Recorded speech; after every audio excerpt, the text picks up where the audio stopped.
ఆఫీసుల్లో చాలా రోజులు ముట్టి ఆగిపోయిన పనులు ఉంటాయి. వాటిని పెండింగ్ ఫైల్స్ అంటారు. పెండింగ్ ఫైల్స్ మరి ఎప్పుడు కదిలించబడతాయి? దాని సమయం వచ్చినప్పుడు. Very good. ప్రెజర్ వచ్చినప్పుడు. గుడ్. ఇంకా చెప్పండిరా. ఏమ్మా? దాన్ని కదిలించ శక్తి కలిగిన ఆఫీసర్ వచ్చినప్పుడు ఆటోమేటిక్గా పెండింగ్ ఫైల్ అన్ని క్లియర్ అవుతాయి. అదేవిధంగా విశ్వాసుల జీవితంలో పెండింగ్ పడిపోయిన పనులు వెంటనే జరగాలి అంటే దేవుడు పూనుకోవాలి, కలగ చేసుకోవాలి. దేవుడు కదిలించగలడా పెండింగ్లన్నీ? ఆ విషయాన్ని ఈరోజు మనం ధ్యానం చేయబోతున్నాం.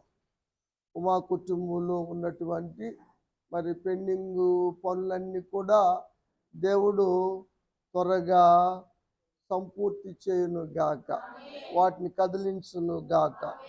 దేవుడు కదిలించగల శక్తిమంతుడా కాదా అన్న విషయంలో ఒక వాక్య భాగం చూద్దాం. 9వ అధ్యాయము 6వ వచనం, యోబు గ్రంథం.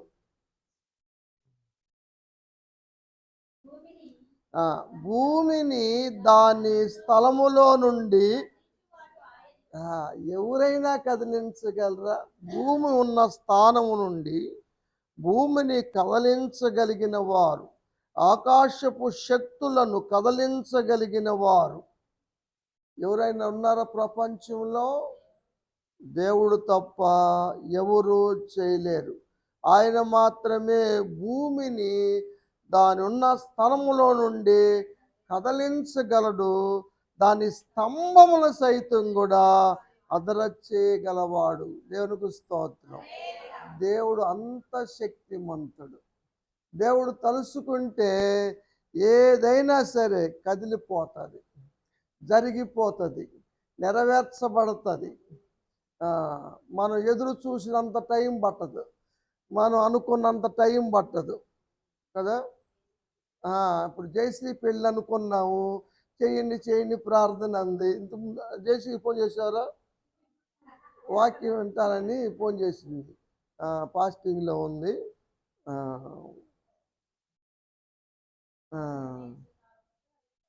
టైం మనం అనుకున్నాము, అసలు అనుకున్న సేపు జరగలేదు. అప్పుడప్పుడు వచ్చారు, లగ్గాలు పెట్టుకున్నారు, పెళ్ళి కూడా వారంలో అయిపోయింది.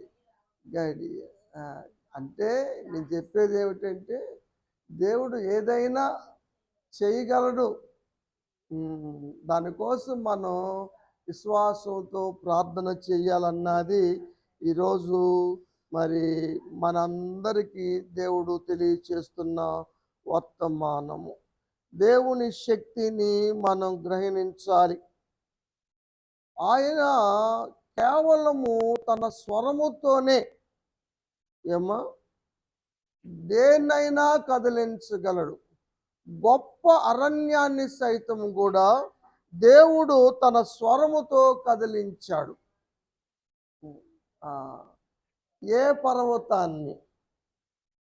లెబానోన్లో దేవదారు మానుల్ని ముక్కలు చేస్తే అవి పొట్టేళ్ళలాగా గంతులేసినాయి. నేను కదిలించినవి చెప్పరా అంటే,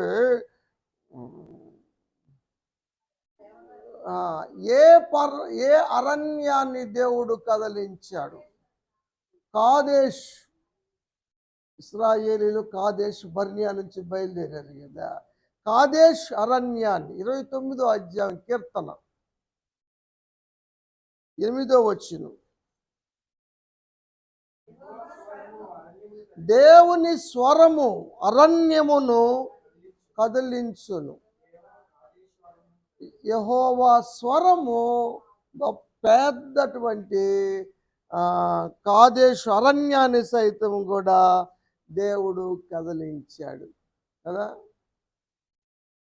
కాబట్టి ఎటు తెలియనటువంటి పరిస్థితుల్లో ఉన్నటువంటివి. ఇదంటారు కొనబోతే కొరివి అమ్మబోతే అడివి అన్నట్టుగా. ఎలాంటి పరిస్థితినైనా దేవుడు కదిలించగలడు అని ఈ సందర్భాన్ని బట్టి మనం చూస్తాం.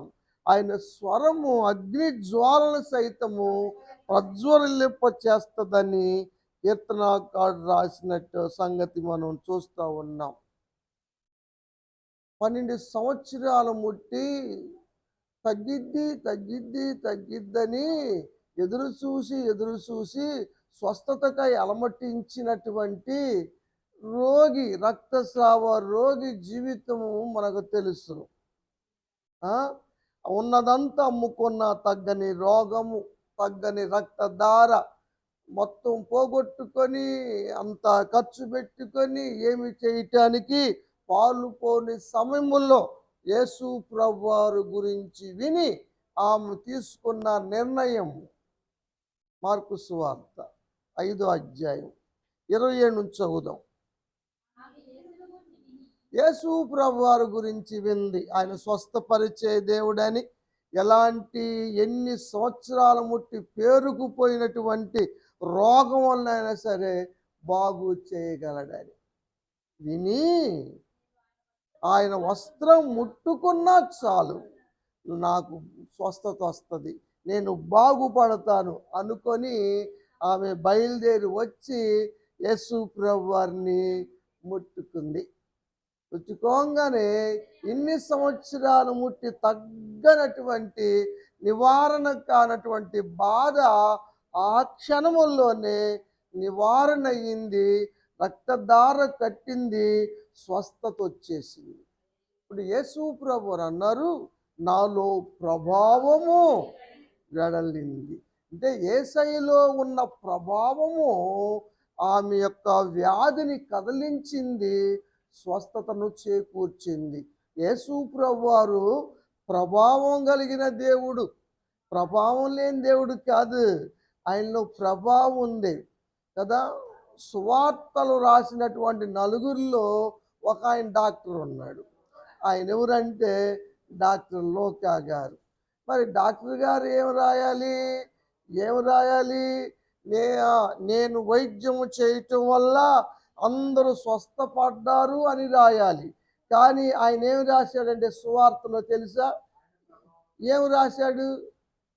లోకా గారు వ్యాధులు స్వస్థత గురించి ఏమని రాశాడు? సరే, లోకా సువార్త 6వ అధ్యాయము 19వ వచనం.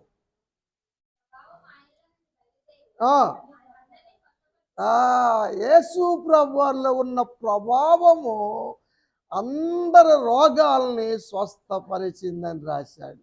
వైద్యుడు రాశాడు, నా మందుల వల్ల కాదు, నా వైద్యం వల్ల కాదు, యేసయ్యలో ఉన్న ప్రభావమే రోగులు స్వస్థపరిచింది. దేవుని స్తోత్రం కలుగుగాక. కాబట్టి తిమ్మసర్తి సీను గారికి కూడా దేవుడు ప్రభావము ద్వారా స్వస్థత దేవుడు కలిగించునుగాక. ఆయన స్వరం ఆజ్ఞాపిస్తే చాలు, ఆయన వాక్కు పంపించి బాగు చేసే దేవుడని కీర్తనకారుడు రాస్తాడు. 107లో రాస్తాడు కదా. 107 68 ఆయన తన వాక్కును పంపి వారిని బాగు చేశాను. ఒక మాట సెలవిస్తే చాలు స్వస్థతే. దేవునికి స్తోత్రం. సీను గారికి, ఉమాకి ఉన్న ప్రతి బలహీనత దేవుని ప్రభావం ద్వారా స్వస్థత కలిగించునుగాక. దేవుడు ప్రభావం కలిగిన దేవుడు. ఆమె 12 సంవత్సరాలు ముట్టి తగ్గినటువంటి వ్యాధిని క్షణములో తగ్గించాడు యేసయ్య. నమ్మండి, విశ్వసించండి, యేసయ్యకి ప్రార్థన చేయండి, దేవుడు స్వస్థపరుస్తాడని వాక్యంలో మనం చూడగలుగుతా ఉన్నాం. యేసయ్య కదిలించే దేవుడు. దేవదూతలకు కూడా కదిలిస్తారు. దేవదూతలు కదిలిస్తారు. దేవదూతలకు ఆ శక్తి ఉందా? కదిలిస్తే కదిలించే శక్తి. అయితే దేవదూతలకున్న శక్తి గొప్పదా, యేసు ప్రభువారికున్న శక్తి గొప్పదా? ఎందుకని అన్న అన్న విషయాలు మనం చూద్దాం. బెతస్దా అనే కోనేటి దగ్గర ఒక రోగి 38 సంవత్సరాలు ముట్టి పడి ఉన్నాడు. రోగి కనపడ్డాడా? ఆయన యేసయ్య కనపడ్డాడు. యేసయ్య వెళ్ళినప్పుడు యేసు ప్రభువు వారు చూసి వాడు అన్ని సంవత్సరాలు ముట్టి అక్కడ పడి ఉన్నాడని యేసు ప్రభువు వారు వాడిని అడిగాడు, స్వస్థత పొందగోరుచున్నావా అని అడిగాడు యేసు ప్రభువు వారు. అవునయ్యా నాకు స్వస్థత కావాలని అనుకోకుండా వాడు క్యాసెట్ ప్లే చేశాడు. ఆ పరిస్థితి అని చెప్పాడు. అయ్యా ఒక దేవదూత వచ్చింది, ఏ టైంలో వస్తుంది? 6ంటికి వచ్చిద్దా, 10ంటికి వచ్చిద్దా? ఒక టైం అని కాదు. ఆ దేవదూతకి అక్కడ ఏం రాశాడంటే 5వ అధ్యాయంలో ఆయా సమయాల్లో దేవదూత వచ్చి కదిలించుట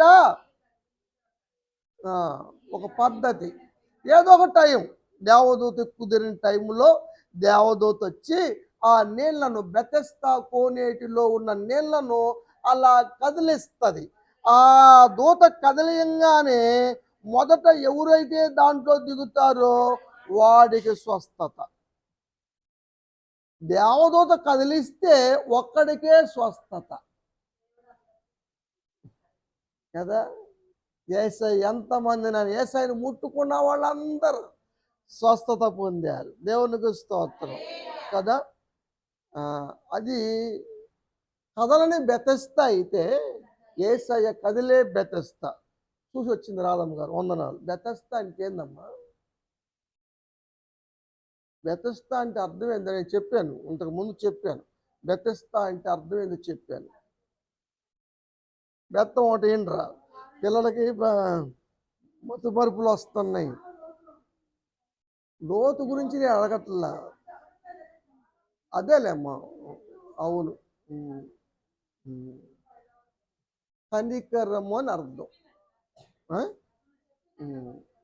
అంత నోట్లోనే ఉన్నాము. చెప్పింది పెద్దగా చెప్పి నాకిన పళ్ళ అంత అమ్మాయికి వెళ్ళి మనసు పెట్టాక చివటి పెట్టా. కనికరం బెతెస్దా అంటే. కాబట్టి ఆ కనికరం వల్ల, కోనేటిలో దేవదూత చూపిన కనికరం వల్ల ఒక్కరికి స్వస్థ వస్తే, యేసయ్య కనికరం వల్ల అందరికీ స్వస్థత. దేవునికి స్తోత్రం. దేవదూతకు లేని శక్తి యేసు ప్రభువారికి ఉంది. అవునా కాదా? ఇక్కడ మనం చూస్తా ఉన్నప్పుడు యేసు ప్రభువు అన్నాడు, నువ్వు లేచి నీ పరుపెత్తుకొని నడువు అన్నాడు. అంతే, వాడు దిగ్గులు లేచాడు. ఇక్కడ కదలీలా, దేవదూత ఎవరు రాలా, కోనేట్లో దిగల, ఎవరు దించలా. ఇప్పుడు దాకా చెప్పింది కథ అదే. నన్ను ఎవరు దించలేదు. ఈలోపు ఏదో టైం 6ంటికి వస్తే రేపు 10ంటికి వస్తుండే, 6ంటికి కూర్చుంటున్నా నేను, 10ంటికి వస్తుంది. సరే 10ంటికని కూర్చుంటేనేమో 1 గంటకు వస్తుంది. టైం లేదు, ఏ టైంలో వచ్చింది తెలియదు. అందుకని ఇన్ని సంవత్సరాలు పట్టింది. రోజుకి 2 వచ్చిన 38 సంవత్సరాలు ముట్టి పేరుకుపోయారు. అక్కడ వేల మంది ఉన్నారు రోగులు. యేసు ప్రభువారు కనికరపడి స్వస్థత దయచేశాడు. సందర్భం వచ్చింది కానీ, ఈ సందర్భం వచ్చింది కాబట్టి ఒక మాట కూడా చెప్తాను నేను. ఇప్పుడు ఇక్కడ ఈ వాక్యంలో ఉన్నాం కాబట్టి ఇది వాక్యానికి సంబంధించి లేనిది, మనం కదిలించే అంశంలో ఉన్నాం.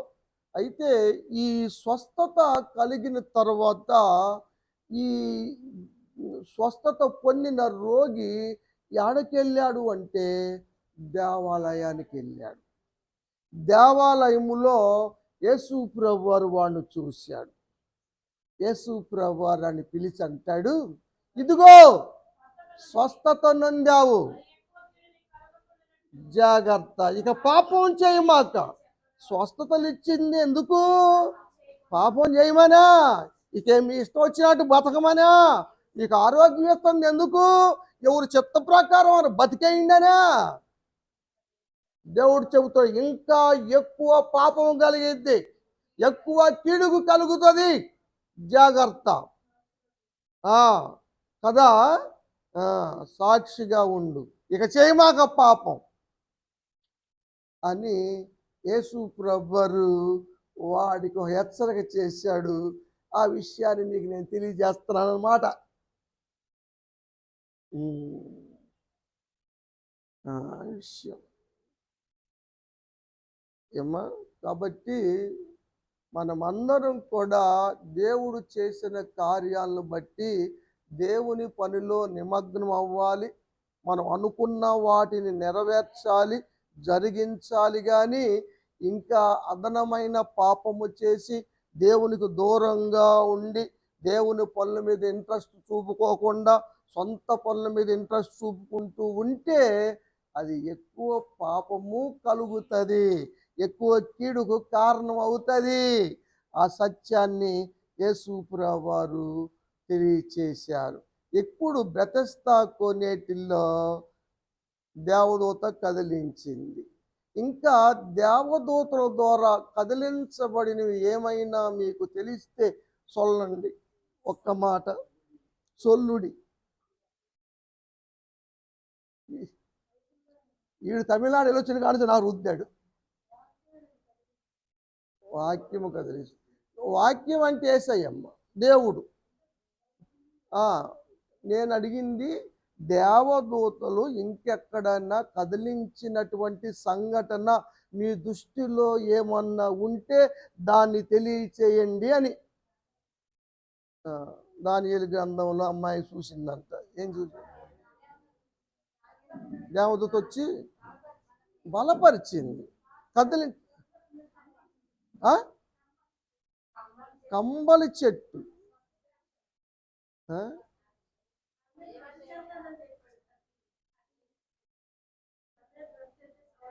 దేవదూతలు సర్వోన్నతుడైన దేవుణ్ణి ఆరాధిస్తూ ఉంటే, ప్రతి గానాలు చేస్తూ ఉంటే, మందిరము యొక్క గడప పునాదులు అన్ని కదిలించబడతా ఉంటే యెషయా చూశాడు. చెప్పరు, చెప్పినా తలకాయ గట్టి గుంగుతాడు.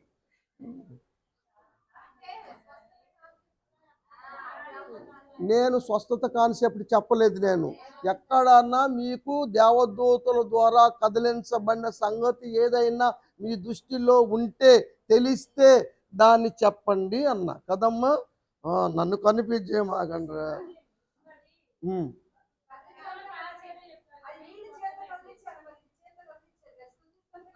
సుధిస్తా దేవదూతలు అన్నాక అందుకనే దేవదూతలు కదిలించిన సందర్భాలు ఏమన్నా మీ దృష్టిలో ఉంటే, మీకు గతంలో ఇక్కడ చదివినట్టు తెలిసినట్టు ఉంటే చెప్పండి అన్న. ఇప్పుడు అర్థమైంది. యెషయా గారు చూశాడు. గా మనం కూడా దేవుని స్తుతిస్తూ ఉంటే, గానం చేస్తూ ఉంటే మన పనులన్నీ కదులుతాయి. కదిలిచ్చేస్తాడు దేవుడు. ఫైలు కదిలిపోయిద్ది, పెండింగ్ అని కదిలిపోతాయి. ఎంత మొండివైనా సరే కదిలించబడతాయి.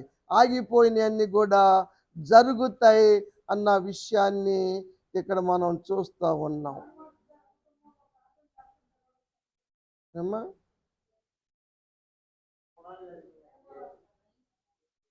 జాన్ మార్క్ గారు ఇంటికాడ, జాన్ మార్క్ గారు అమ్మగారి పేరు మరియా. మరియమ్మ గారి ఇంట్లో ప్రార్థన చేశారు కానీ అక్కడ అదర్లా చెరసాల ప్రార్థన చేస్తుంటే చెరసాల పునాదులు అక్కడ దేవదూతలు చేయలే. దేవుని శక్తి దేవదూత వచ్చింది ఈయన తీసుకెళ్తానికి. ఎవరిని? పేతురుని. పౌలు గారిది ఏమో దేవుని శక్తి దిగి రావటము, చెరసాల పునాదులు అదరటము అవి జరిగింది. ఉదాంటూ ఒక ముడే వ్యక్తం మాకు నువ్వు. కాబట్టి దేవుడు దేన్నైనా కదలిస్తాడన్న సత్యాన్ని ఈరోజు మీ అందరికీ తెలియాలన్న ఉద్దేశంతో ఈ అంశాన్ని చెప్తా ఉన్నా. ఎందుకంటే ఉమా అనుకుంటుంది ఇటువరకు అన్నీ వెంటనే జరిగినాయి. చిన్న అమ్మాయి విషయంలో, అమూల్య విషయంలో ఎంపటే జరిగింది. అమూల్య కన్నా కూడా ఎంతో మంచి అమ్మాయి అని భీంబాయి అమ్మాయి చాలా స్మార్ట్ పిల్ల. ఈ అమ్మాయి సమస్యలు ఆగిపోతున్నాయి అన్నది పెండింగ్ అయిపోతుందని ప్రతి ఆదివారం పాపం చెబుతూ ఉంది. మనందరికీ ప్రార్థన చేయండి, ప్రార్థన చేయండి అని అందరం ప్రార్థన చేస్తున్నాం. దేవుడు చెబుతున్న మాట ఏమిటంటే, ఇక పెండింగ్ వాటిని కదిలించటానికి దేవుడు రెడీగానే ఉన్నాడు. మనం కూడా ప్రార్థన చేయాలి. మనం చేయాల్సిన పనులు దేవుడు ఎంత కదిలించగలడో ఒక మాట చెబుతాను. యేసు ప్రభువారిని భూమి మీదకి మానవుడిగా పంపించాలనుకుంటే దేవుడు 7 ఖండాల్లో ఒక ఖండాన్ని ఎన్నుకున్నాడు. ఎన్ని ఖండాలు ఉన్నాయి? 7 ఖండాలు. 7 ఖండాల్లో యేసు ప్రభువారు దేవుడు ఎన్నుకున్న ఖండం ఏంది? ఆసియా ఖండం. మన దాంట్లో ఉందా? ఆసియా ఖండం. ఆసియా ఖండాన్ని ఎన్నుకున్నాడు. దేశాలు ఎన్నుకోవాలంటే 226 దేశాలలో దేవుడు ఎన్నుకున్న దేశము ఏం దేశం అండి? పాలస్తీనా దేశం దేవుడు ఎన్నుకున్నాడు. ఈ దేశాల్లో ఎన్నో ప్రాంతాలుంటే దేవుడు ఎన్నుకున్న ప్రాంతము యూదయ ప్రాంతము. ఎన్నో గ్రామాలుంటే దేవుడు ఎన్నిక చేసుకున్న గ్రామం బెత్లెహేము ఎఫ్రాతా గ్రామం. దేవుడు ఎన్నిక ఆ విధంగా ఉంటది కదా. ఎందరో కోట్ల మంది స్త్రీలు కన్యకలుగా ఉంటే దేవుడు ఎన్నుకున్న కన్యక కన్య మరియ దగ్గరికి దేవుడు పంపించాడు గబ్రియేలుని. ప్రభుదూత అంటే గాబ్రియేలు. కదిలించలేదు కానీ పంపబడింది. గాబ్రియేలు వచ్చాడు. కాబట్టి మరి చెప్పాడు, పరిశుద్ధాత్మ ద్వారా నువ్వు గర్భవతి అవుతావు అని చెప్పాడు. గర్భవతి అయింది. అనుమానం పడ్డ యోసేపుకి మళ్ళీ గాబ్రియేలు స్వప్నంలో తెలియజేశాడు, ఈ భార్యను చేర్చుకుంటానికి నువ్వు వెనకాడొద్దు, ఆమె పరిశుద్ధాత్మ వల్ల గర్భం ధరించింది, ఇది మనుషుల వల్ల జరిగింది కాదు, ఆమె కన్యకేనని యేసు పుట్టబోయే కుమారుడు గురించి జనులు పాపం నుంచి రక్షిస్తాడు, ఆయనకి యేసు అని పేరు పెట్టమని కూడా జకరీకి చెప్పిన యోసేపుకు చెప్పిన సంగతులు మనకు తెలుసు. ఇప్పుడు ఆమె గర్భవతి అయ్యింది, నిండు శూలాలుగా ఉంది. ఇప్పుడు పరిస్థితి ఏంటి? మీకా ప్రవక్త ద్వారా దేవుడు తెలియచేసిన మాట ఏమిటంటే 5వ అధ్యాయము 2వ వచనం, బెత్లెహేము ఎఫ్రాతాలో ఆయన పుడతాడు. ఇప్పుడు యేసు ప్రభు ఎక్కడ పుట్టాలి? యేసు ప్రభు వారు పుట్టక ముందు 700 సంవత్సరాల పూర్వమే చిన్న ప్రవక్త అయిన మీకా ద్వారా యేసు ప్రభు వారు ఎక్కడ పుట్టబోతున్నాడో తెలియచేశాడు. దేవునికి స్తోత్రం. అయితే ఇప్పుడు నిండు శూలాలు ఇప్పుడు ఏడుంది? నజరేతులో ఉంది. నజరేతు నుంచి బెత్లెహేముకి ఎంత దూరమ్మా? వెళ్ళొచ్చిన అమ్మ చెప్పింది 120 కిలోమీటర్లు. కార్లు ఉన్నాయా? బస్సులు ఉన్నాయా? గాడిద మీద ప్రయాణం. నిండు శూలాలు గాడిద నెక్కి వెళ్తే ఎక్కడ డెలివరీ అయినా అవ్వచ్చు. ఆ కథలెక్కి ఆ గాడిద నడిచే నడకలకి. కానీ ఇప్పుడు మరియా బెత్లెహేము రావటానికి దేవుడు ప్రపంచాన్ని కదిలిచ్చాడు. నిజంగా ఎంత గొప్ప సంగతో మీకు అర్థమైందో లేదో లోకా భక్తుడు రాస్తాడు 2వ అధ్యాయం 1వ వచనం. ఏ దినాల్లో? మరియ గర్భవతి అయిన దినాల్లో, నిండు శూలాలుగా ఉన్న దినాల్లో జరిగిన సంగతి ఏమిటంటే శాసనం చేయబడింది కదా. ప్రజా సంఖ్య సర్వలోకానికి, ఒక ప్రాంతానికి కాదు, ప్రపంచానికి, సర్వలోకానికి ప్రజా సంఖ్య రాసేటువంటి శాసనము చేయబడింది. ఎందుకో తెలుసా? మరియమ్మను బెత్లెహేము చదవమ్మా. ఆజ్ఞ ఇచ్చేశాడు. ఆ, ఆయన ఉన్న సమయంలో జరిగినటువంటి మొట్టమొదటి ప్రజా సంఖ్య అందరూ రాయబడాలి. కాబట్టి ఎవరు ఊరికి వాళ్ళు రావాలి, ఎవరు ప్రాంతానికి వాళ్ళు రావాలి, మొత్తం బయలుదేరి వచ్చారు. అందుకని యోసేపు కూడా తన భార్యను తీసుకొని ప్రజా సంఖ్యలో రాయించుకుంటానికి బెత్లెహేముకు వచ్చాడు. ఈ తతాంగం మరియ రావటం కోసమే. మరియ రావటం కోసం, కేవలం మరియ బెత్లెహేము రావటం కోసం సమస్తాన్ని కదిలించాడు దేవుడు. అది దేవుని శక్తి, దేవుని కెపాసిటీ అర్థం చేసుకోండి. దేవుడు తలుసుకుంటే ఏదైనా సరే దేవుడు కదిలించగలడన్న విషయాన్ని ఇక్కడ మనం చూస్తూ ఉన్నాం. దేవుడు సమస్తానికి అధికారి అన్న సంగతి మనం తెలుసుకోవాలి.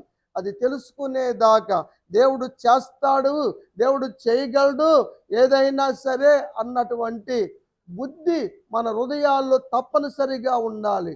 ఉండకపోతే గడ్డి మేపిస్తాడు దేవుడు. దానియేలు గ్రంథంలో మనం చూస్తాం ఈ మాట, 4వ అధ్యాయం 32వ వచనం. సర్వోన్నతుడగు దేవుడు మానవుల రాజ్యం పైన అధికారి అయ్యుండి, దేవుడు ఎవరికి ఏది ఇవ్వాలనుకుంటే దాన్ని అనుగ్రహిస్తాడు అని తెలుసుకోవాలి.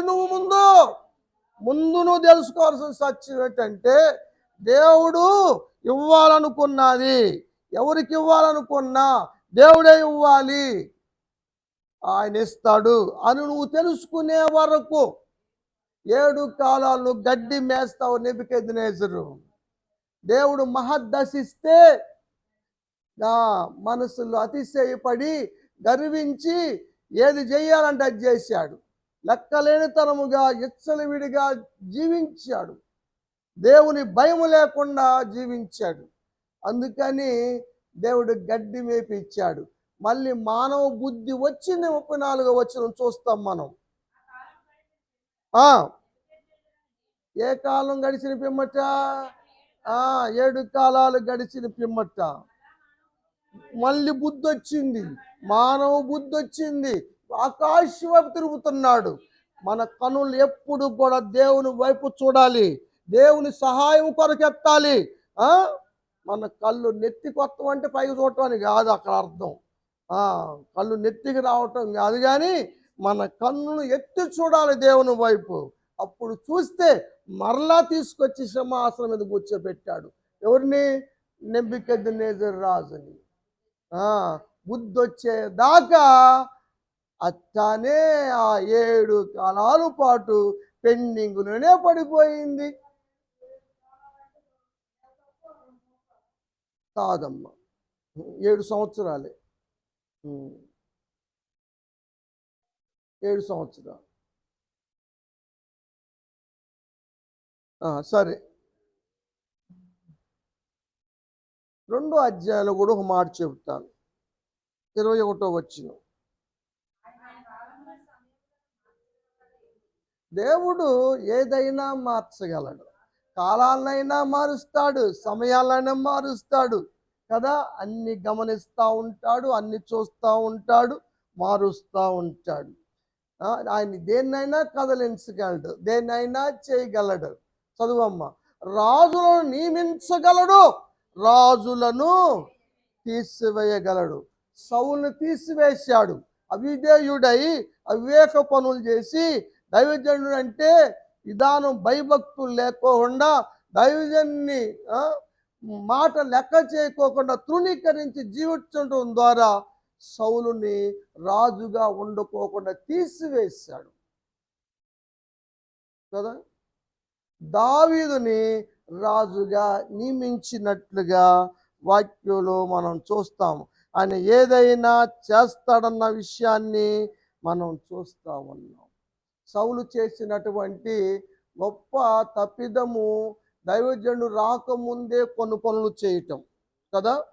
దేవుని శాంతి పరచకుండానే సొంత నిర్ణయముగా సొంత పనులు చేయటం మొదటిది.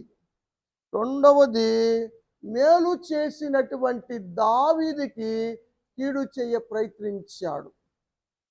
ఈ సందర్భంగా ఒక వాక్యాన్ని చెబుతాను మీకు. సామెతల గ్రంథం 17వ అధ్యాయం 13వ వచనం అనుకుంటా, చూడండి. మేలుకి ప్రతిగా కీడు చేయి వారికి ఆ ఎంట ఎన్ని సంవత్సరాలైనా సరే కీడు పోదు. కీడు పోతే గాని మేలు జరగదు.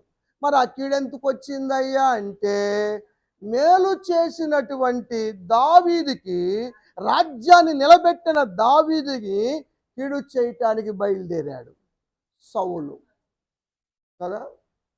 కాబట్టి ప్రియమైన దేవుని బిడ్డలారా, మేలు చేసేవాడికి ఎవరు కీడు చేసినా కూడా వారి ఇంటిలో కీడు ఎప్పటికీ పోదు.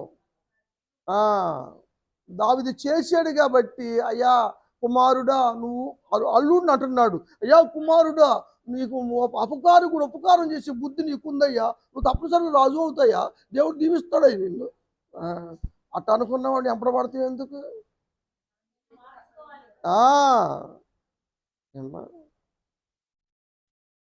మొర్దెకైకి కీడు చేయాలనుకున్న నామాను కుటుంబం